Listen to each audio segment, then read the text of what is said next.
Anxiety ate at Zodia for the remainder of the last period and all through color guard practice. Worrying about the potential consequences of sneaking out to see what mission Zach was talking about had made her clumsy during gymnastics training as well, causing her to lose balance when her form was usually perfect.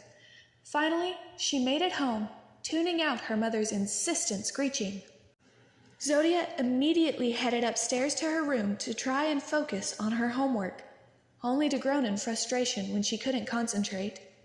Thoughts of Zach filled her mind. What was this stealth mission he was talking about? And could she even really trust him?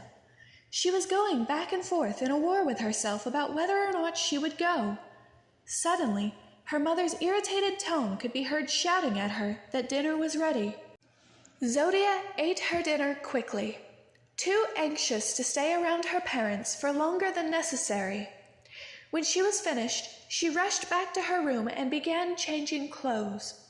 She dressed in her signature outfit, a black tank top with a purple corset that hugged her torso, and an irregularly shaped skirt that was blue with golden Ohm symbols etched onto it.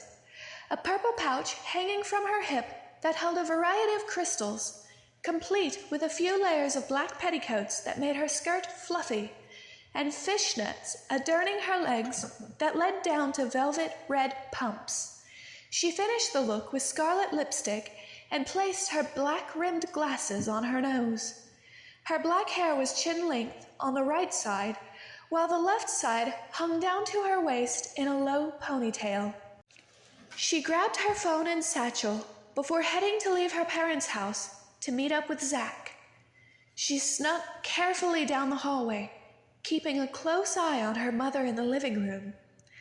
As she closed the back door behind her, Zodia noticed that the doorknob was suddenly higher than usual.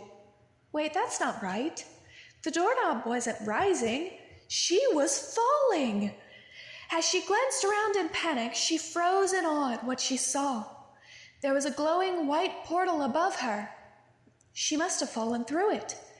Surrounding her were colorful nebulae, shifting stars and planets drifting by. And suddenly, Zodia realized this was space. There was no air here. She felt the air rush from her lungs and her eyes widened in terror. She was in the cosmos. Before she had time to process this, she felt an excruciating sensation throughout her body.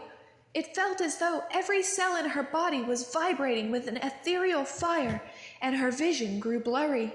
She couldn't breathe, couldn't scream. She wondered if she was dying as her body continued falling through this cosmic hallway. As she begins to lose consciousness, Zodia thought she was imagining the voices of her favorite cartoon ninjas. Wouldn't it be nice to be isekai'd? This thought drifted through her mind as Zodia floated in unconsciousness.